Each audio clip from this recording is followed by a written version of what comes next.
This villager trading hall is easy to build and will allow you to store as many villagers as you like. Each villager can easily have their trade prices lowered to just 1 emerald. Each villager's trade offer can be changed before you lock them in, and villagers can be killed if you need to without lowering the happiness of the other villagers. Credit to Logical Geek Boy who inspired this design. These are the materials you need if you're going to make this for 10 villagers, but if you want to make more, you can just scale it up accordingly. You'll also need your villagers and a zombie. So let's get started. First, you need to make a pattern like this using your pistons and blocks. Each piston represents 1 villager, and you can make as many as you want.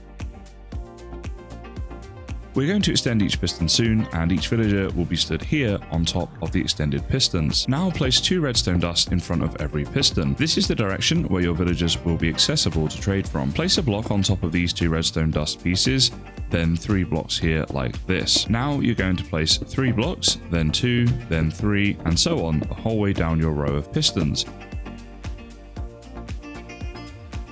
When you're done, it will look like this. Place a trapdoor behind each piston like this and open it. Now you can place your workstations. Place down whichever workstation you would like. Place a lever in front of each workstation and turn it on. Place 2 blocks in between each piston just like this.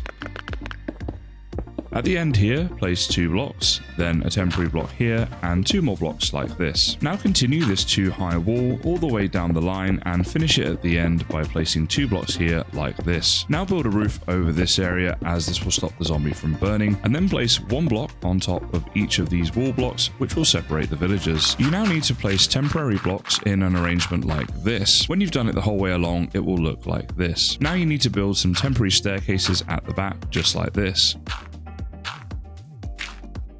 This will allow the villagers to get to the workstations in just a moment. Bring your villagers nearby, and when you break their boat, they will automatically climb up and drop down into a free workstation. Once they're in, make sure that you place a block over their head. You can now destroy all the temporary blocks and staircases. Just make sure that none of the villagers you bring here are nitwits, as they're not able to take professions. At this point, you can change any villager trades if you wish. Simply place a temporary block here and a trapdoor here. Now you can destroy the workstation and replace it to get a different trade. Keep doing this until you have the trade that you want. At this point, it's a good idea to lock the trade in so that it doesn't change. To do this, just trade with a villager once. Now we need to get our zombie. Step 1 is to make a name tag. Now break these 2 blocks and go down to the other end and break these 2 blocks as well. At nighttime, get a zombie to chase you. If it starts becoming daytime, you can throw the zombie a helmet to stop him from burning and dying.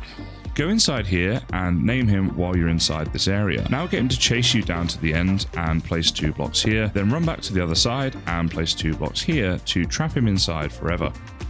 Now, if you ever want to kill a villager without making the others unhappy, all you need to do is place a lava like this and then pick it back up with your bucket. Your farm is now complete, but you may want to reduce the villager trade prices. To do this, you need a golden apple and a splash potion of weakness. Make sure to lock in the trade that you want the villager to have by trading with it once first. Now, this is really important. Make sure that your difficulty is set to hard. This ensures the zombie turns the villager into a zombie villager rather than killing it. Simply flick the lever and your villager will drop down to where the zombie can see it and attack it until it becomes a zombie villager. Flick the lever again and now throw your splash potion and right click it with a golden apple. You now need to wait 3 to 5 minutes for the zombie to be cured and become a villager once again. You can now enjoy cheaper trades, and you can repeat this process until every trade is for just 1 emerald.